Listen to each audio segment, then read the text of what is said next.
In this illustration, it is given two long plane mirrors MM1 and MM2 are arranged at 150 degree as shown in the figure.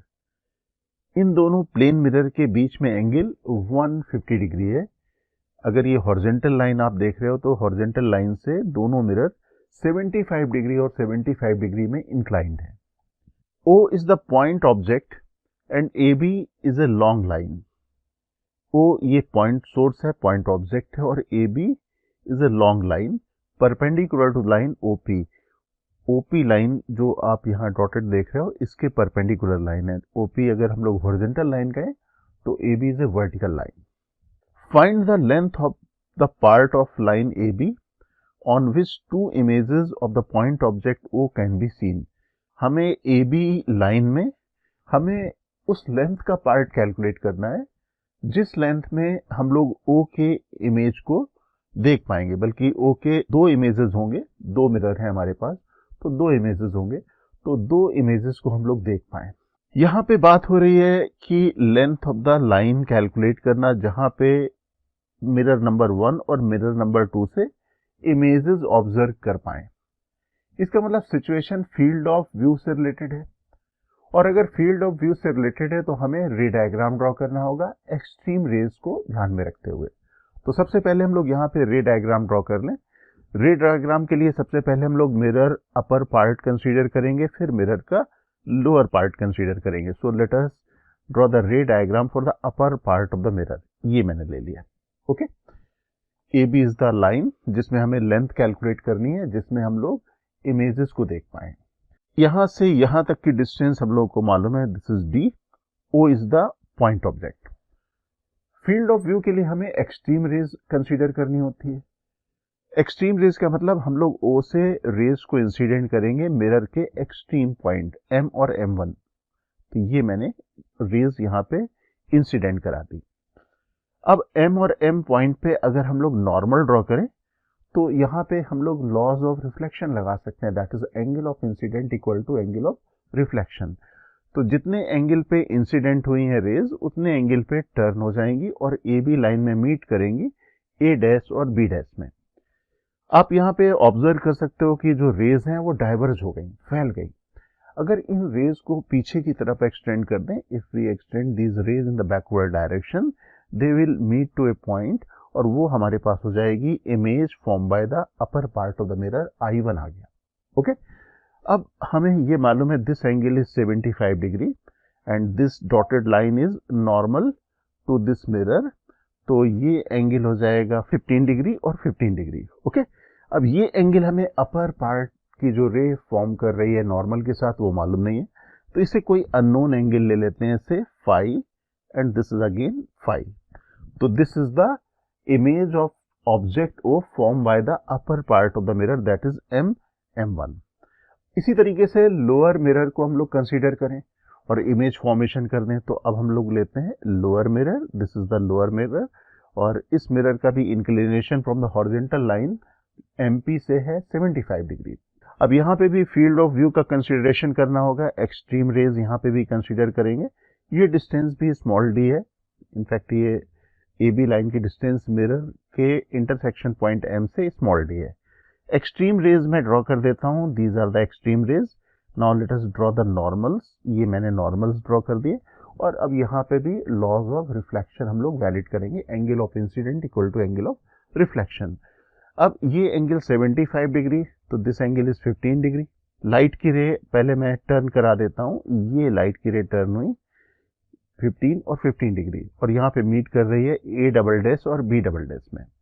अगर ये diverging raise को मैं पीछे की तरफ extend कर दूं तो ये मीट करेंगी I2 पॉइंट पे। I2 is the image form by the lower part of the mirror, तो ये इमेज हम लोगों ने फॉर्म कर दिया by lower part of the mirror.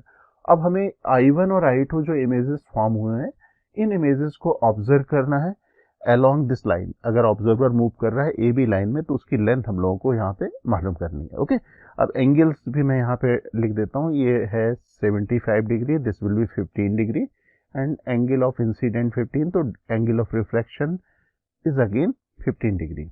ये मेरे पास डायग्राम आ गया, और अगर मैं लोअर पार्ट को कंसीडर करूं तो देयर इज सिमेट्री।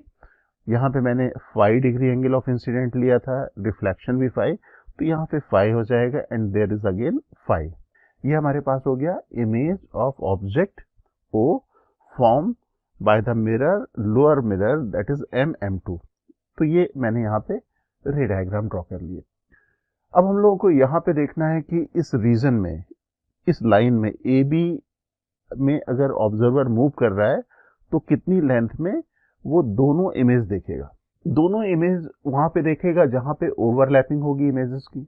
अब अपर पार्ट को देखें तो P से अपर पार्ट है यहाँ पे PA डैश अपर साइड में अगर आप चेक करें, और यहाँ पे P से A डबल डैश।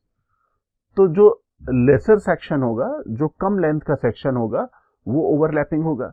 तो यहाँ पे हम लोग देख सकते हैं PA double dash is less than PA dash.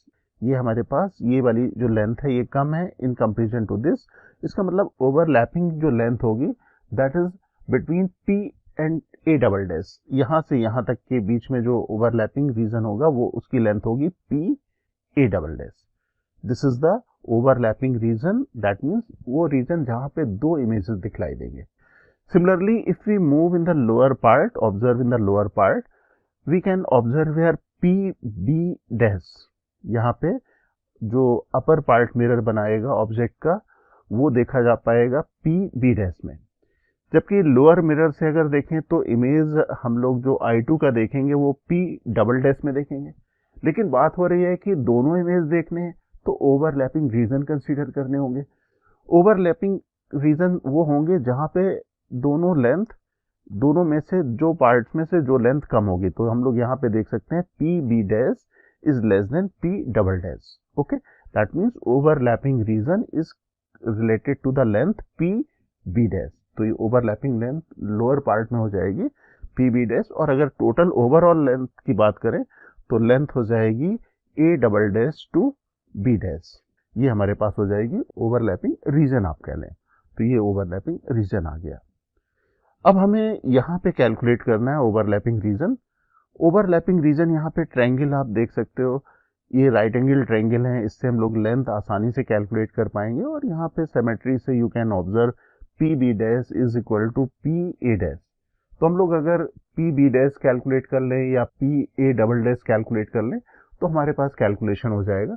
अब हम लोग यहाँ पे कैलकुलेशन कर लेते हैं। ओके, ट्रायंगल लेते हैं MPB डैश, PB डैश, ये लोअर ट्रायंगल ले लें। This angle is 30 degree, right angle triangle है, और इस राइट एंगल ट्रायंगल में हम लोग यहाँ पे लिख सकते हैं tan 30 degree, that is equal to PB dash divided by PM। tan 30 की value 1/√3।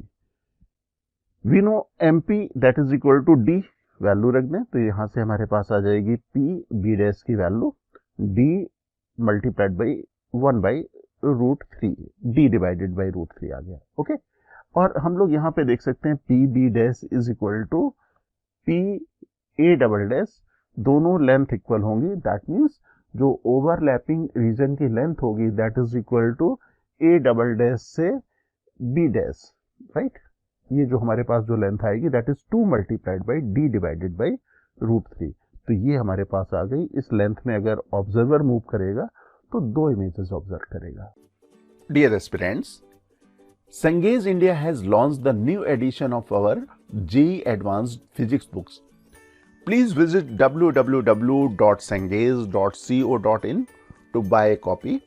You can also buy the books from Amazon or Flipkart.